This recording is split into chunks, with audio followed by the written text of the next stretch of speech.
All right, here we are on Friday at Aftershock 2024 with probably my favorite interview I've done in my whole life, Marky Ramone from Brooklyn, New York. How are you, Marky? All right, how are you? I'm doing fantastic. Good. This is such an honor. Thank you so much for taking the time today. Of course, legendary drummer Dust Estes, the Ramones, your own group, the Intruders. Everybody that's listening, head over to markyramone.com to stay updated, everything that I'm going to be talking about here. Just real quick, I'd love to talk about some of the old days, some of the early stuff for people that don't know. You played with so many bands, Dust Estes, Richard Hell, and the Voidoids. I heard you should audition for the New York Dolls, and there was a quote somewhere that said something like you played too many frills, or you didn't play straightforward enough and someone else got the gig. What was that? My buddy Jerry Nolan we were all friends. Jerry got the job, he knew Johnny Thunders very well, and that's what they needed, just to beat. And I'm there, I just came off a band. We were one of the first heavy metal bands in America. So I was used to playing all these fills, and it wasn't needed. Right. And I was just being a show off.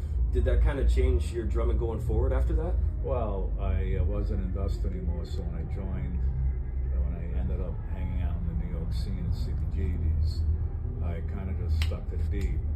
And that's how I got to play with Jen County, Richard Hell, the Ramones. And, yep, you know. The rest is history, right?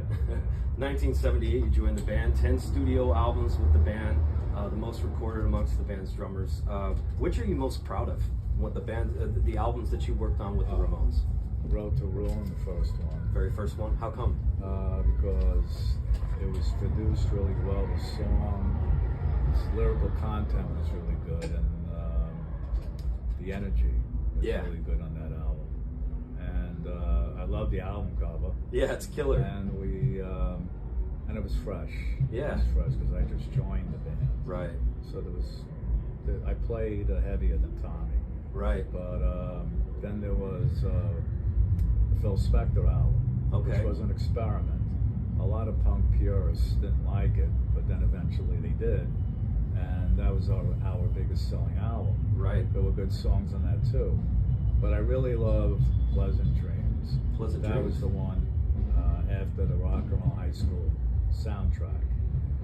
So that was another one. What was that like doing that movie too? That was like a whirlwind time for you, I'm sure, right? Well, yeah, I just joined the band, did the album Road to Ruin, then we were asked to come to LA, do the Rock and Roll High School album, not album, the movie. Then it took 6 weeks, and then we did the Phil Spector album. Wow. And that took a long time. And so I was just brought into it, not expecting all this crazy stuff so quickly. Yeah, right? I mean, they just threw you in there.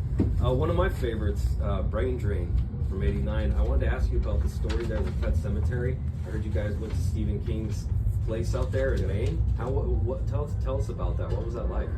Well, I mean, he's one of the greatest writers of the last century. Yeah. And he was a Ramones fan, and he wrote made a movie, Pet Cemetery. They wanted us to do the song. So Dee Dee got the book, read it, and it took him 20 to 30 minutes to write it. That's what I heard. So we were in the cemetery for the video, and there was no lights in the cemetery at night. So the only thing that we really had were just the lights of the people making the video. Oh yeah, yeah. But I drove there in my car. So I had to get out of there. I didn't know how to get out of there. There was no exit signs. So I'm going around the Lost in the cemetery. And then I see this highway. So I had the car go like that down the hill. And I just got the hell out of there. But we were put into a grave. Yeah. Me and Joey. An actual grave out there, huh? There was a grave. There was a hydraulic system. Wow. That got us down into it. And, hey, shit happens. Pretty spooky, pretty cool stuff though, man. It's funny, you and I both started working in radio at the same time. 2005, I graduated from my audio engineering school in Toronto. I started working terrestrial FM AM radio, and that's when I believe you became a DJ for Sirius XM. Yes. 2005. How did you get into that? What made you do that? Well, I was friends with Hal. I'm still friends with Hal, and Tony Hawks. and they liked the way I came off, and the people that run the company. Mm-hmm. So they asked me if I would want to do something. I said, yeah, as long as I picked the songs, and that was it. Did they give you full creative control like that? Yeah, Yes. that's amazing. You're still doing it, right? Yes. Yeah, that's killer. For everybody that doesn't know, make sure you check it out. It's Marky Ramone's First Wave Blitzkrieg. Yeah, and then there's another channel I have on 914, which is 24/7.